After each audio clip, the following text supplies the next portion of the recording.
Thank you and welcome to the show this morning. The topic this morning is the National Association for the Advancement of Colored People and the African American Community and empowering the African American community. And of course we have with us to talk about the NAACP and the African American community, Dr. PShinault. And Dr. PShinault will give us some information in reference to her background, education, and experience. And with Dr. PShinault is Pastor KWalker. And all of us, I think, are familiar with Pastor KWalker, but I don't think that we know too much about Pastor Walker's granddaughter. And he's going to explain her to us this morning when we talk about background, education, and experience. Ms. PShinault, let's start with you by having you to give us some statements in reference to your background, education, and experiences, and take about 3 minutes. And then we'll have Pastor Walker to give us some similar kind of information, and he will also tell us why he is in control this morning of his granddaughter, Bailey. Let's start with you, Dr. PShinault. Okay, first of all, I'd like to say good afternoon, and I'm very happy to be here today. Well, I'm a native of Nashville. I was born and nurtured right here in the Music City. I attended Cameron High School, where I graduated, and from there I attended Spelman College in Atlanta, Georgia, with a major in psychology and dramatic arts. After which I attended Fisk-Meharry Joint Clinical Psychology Program. Did not complete the program, but earned 36 hours toward my clinical psychology degree. I went on to attend Illinois State University, where I earned my master's degree in education with a specialty in special education. After teaching for a number of years, I decided to go back and get another degree, which is in a doctorate degree in education administration and leadership. And so in a real sense, you've had an opportunity to live around the Nashville community for a long time and do a lot of things educationally within Nashville. Is that what we're saying? Yes, indeed. Nashville is my home, and Nashville will always be my home. I have 6 siblings here in Nashville. My mother and father also as well were born and raised in Tennessee and in Davidson County. So very much so. And in the last 5 years since I have returned to Nashville, I have been actively involved in the NAACP. Prior to that, I was the executive director of the Urban League in Illinois. But in the last 5 years, as I said, I have been an active member in the NAACP. I've been chair of the Education Committee.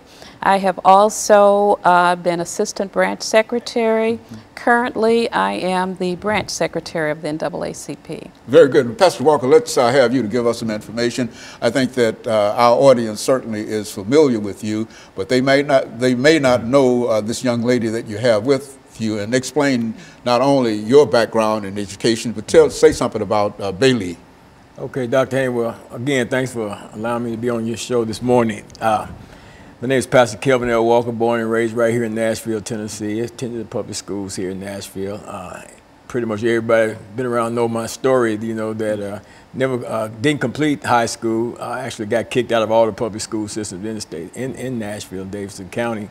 But went in the Navy at a young age 17. I went into the military, went into the Navy, and when I got out of the Navy, after serving a short period of time there, then served out the full term of my enlistment there. I was kind of one of those characters back during those times, and got out of the Navy, went through OIC, Opportunities Industrialization Center, and got a GED through there. From there, I went to Tennessee State for a while. All the time I was addicted to drugs, all during that period of time in the Navy, and all through my time at Tennessee State University. I wanted to be a fashion designer, and that didn't pan out either because of my drug addiction. But I come here today, and I got my little granddaughter. This is my granddaughter, Bailey. Bailey's story is unique in and of itself. On March the 24th, 2015, her mother was murdered. My daughter was murdered here in a domestic situation, and we've been taking care of her. My wife and I have been taking care of her, raising her and her brother. She's 3 years old, her brother's 4. And this is my little princess right here. And she's going to grow up to be a powerful young lady. And that's what we're here today to talk about, you know, empowering the Nashville branch of the NAACP so that we can ensure that there's a voice out there for the future of our children. You know, she's important to me, and her and all of my other grandchildren, she's very important. So we got to do that, empower the NAACP so that we can have a voice for the people out here, especially for our youth. Very good. And of course, what we'll do, Pastor, is to take our first commercial break, and then we'll get back and talk about, with you and Dr. PShinault, talk about some of the aspects of the NAACP. And we'll be back with our audience following this very, very short commercial break.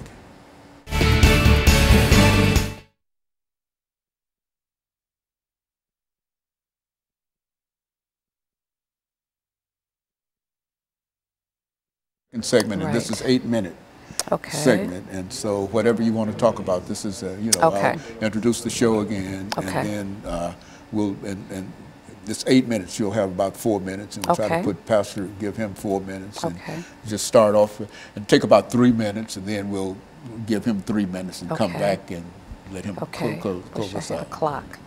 Okay. No, well, you just yeah, just that's you know, fine. just okay. Yeah. Say it all. Say it all.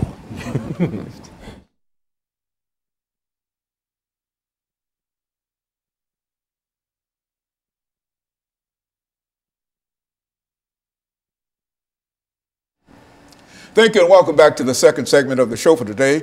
We're talking to Dr. Tallulah PShinault and Pastor KWalker and his granddaughter, Bailey.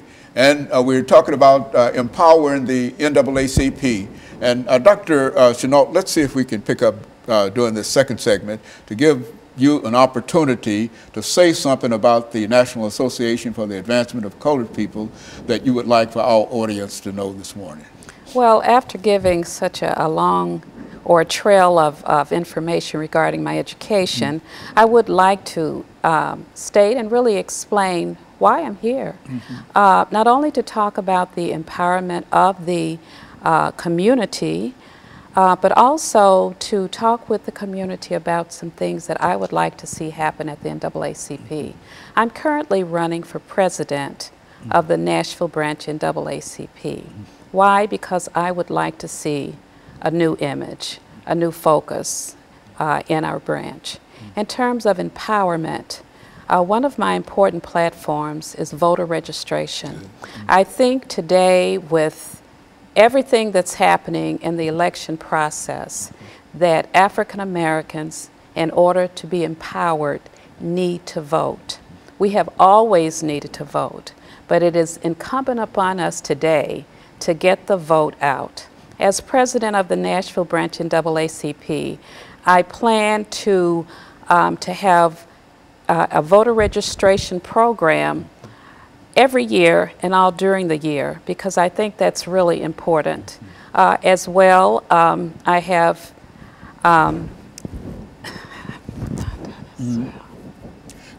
and so in a real sense, voter registration is one of the most important things that you see. Now, why would you think in terms of enlisting and getting African Americans to vote? Why is that important to you now?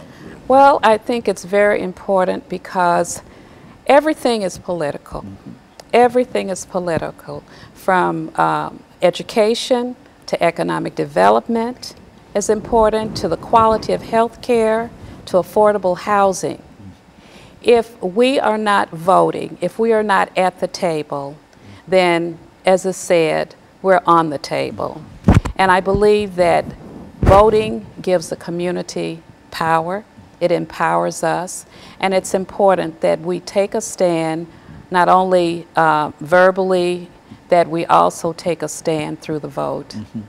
Pastor, looking at some of the things that you believe, and I know you've been involved with the NAACP for a long time, and some of the things that you believe that we ought to do at this particular point in our history, dealing with the National Association for the Advancement of Colored People, or any other organization that might be helpful to what we're trying to achieve. Well, Dr. Haney, I think that when it comes to the NAACP Nashville branch number 5606 here, the most important thing I think that we need to do for the NAACP is to give the NAACP the power that the NAACP is supposed to have in terms of giving the NAACP a voice. You know, just like our vote is our voice, you know, the NAACP, for some reason, has lost its voice here in Nashville, Tennessee.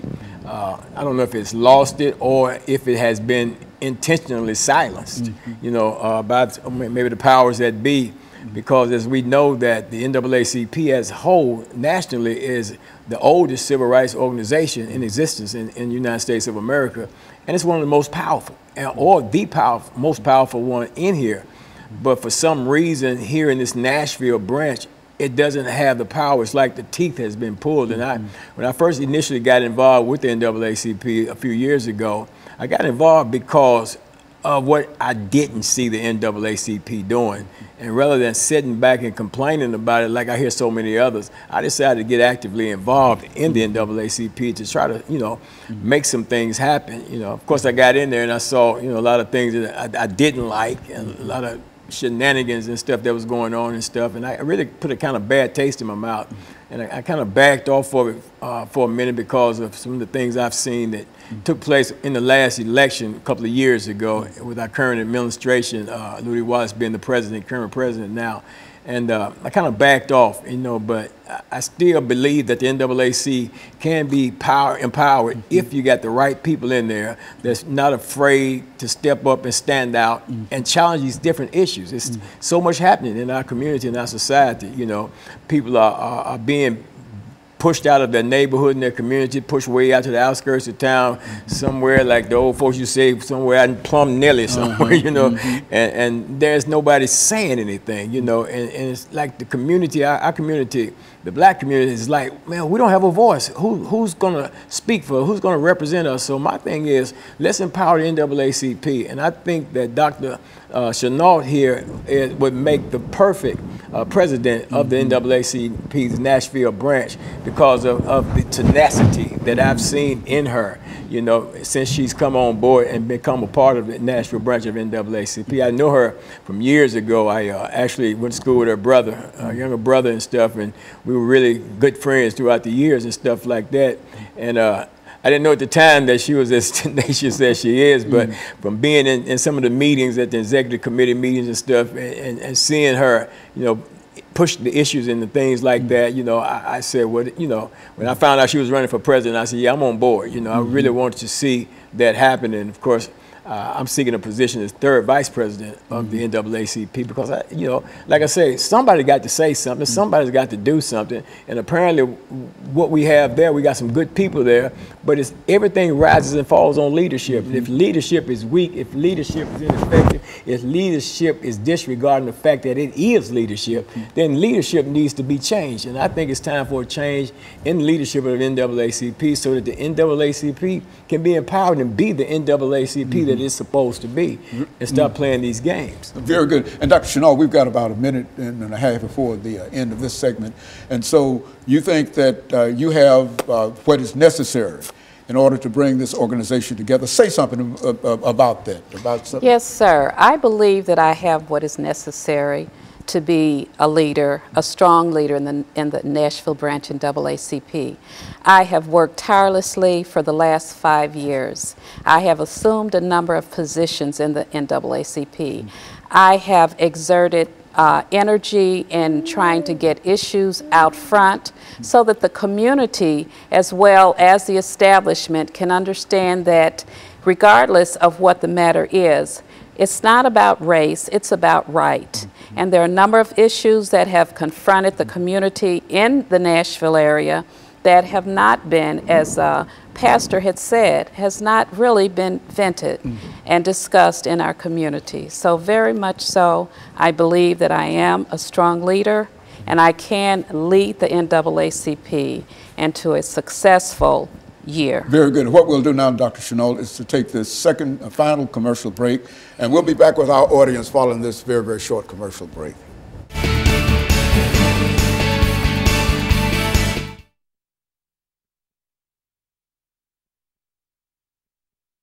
When it comes out, nobody will ever be able to tell that you're rattled. Don't look rattled to me. I can't help it.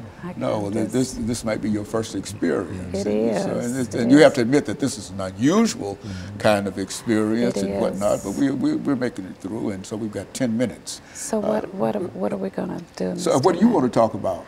during the last 10 minutes? See, when we come back, we'll have 10 minutes. Right. And so what you want to talk about, what? Voting? Let's talk about the suffrage. You want to? And what you're planning on doing in reference to the suffrage and whatever you wish to talk about. And you started off, and Pastor will help, give you some information in reference to what he has to say. And then, out there, what you want to do is, as it'll all come together. Okay? And how you can take this organization to the next level. Okay. Yeah, just.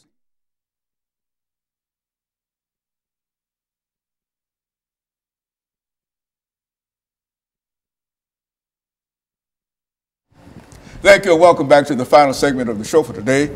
We're talking to Dr. PShinault from the National Association for the Advancement of Colored People, and Pastor KWalker, who's also a member of the National Association, and his granddaughter who's with us, and this, I think, is her first television experience, and she'll learn. And I think that what we're trying to do today is to not only empower the community, Dr. PShinault, but to talk about some of the ways, that is the suffrage, how that might be, we might be able to do that. So let's use the last few minutes to talk about voting in the suffrage. Okay. Voting, as we know, is extremely important in our community. Our visibility, our empowerment, all depends on whether or not we register, get our documents in order, and vote. Voting in Nashville, Tennessee, regardless of whether it is the school board, whether it's Congress, our senators, and our representatives, is extremely important. A number of policies have been passed in our council meetings, in our Senate, that are not beneficial per se to the African American or black community or the community of those who are impoverished. And the only way in which African Americans and other minority groups are going to truly receive social justice is that we vote, that we make an appearance at our council meetings, that we vote, especially in this presidential election. Now, as a branch secretary of the NAACP, we are bipartisan, okay? We cannot actually go on camera or say who our community should vote for. But what I'm asking our community to do is look at the issues, think about the issues, not what people are saying now, but what they've said a month ago, what they've done a year ago, 2 years ago, and vote for your best interest. That is what we are going to push at the NAACP, and it will be a year-around project and program to make sure that we get out and we vote. You know, Pastor, I think we've said on many occasions on this particular show that in Nashville, I think somebody said at one time that only 6 or 7% of the population actually got out and voted during any election. And so if you can organize people in such a way that you can get 20–25% of the community to participate in the suffrage, you can almost carry every election from that perspective if only such a small number of people actually vote. What do you think about that? That's very true. I mean, you know, our voice, again, Dr. Haney, is in our vote. You know, we got to be able to get out there.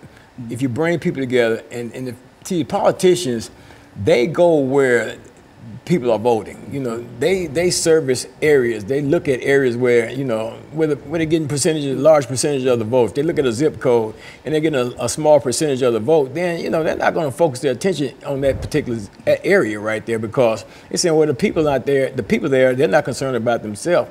But on the other hand, if organizations like the NAACP will put together a consistent year-round voting and registration drive, you know, not just waiting until an election come up and then, you know, 2 months before the election, here you're out there registering people to vote, but make it an ongoing, consistent thing, keeping it always in the forefront of the people. Then the people will begin to see the value in voting, you know, and that's what we have to do. We have to keep it in front of them. Another thing, that, in addition to all of that, the NAACP, you know, we have to be visible.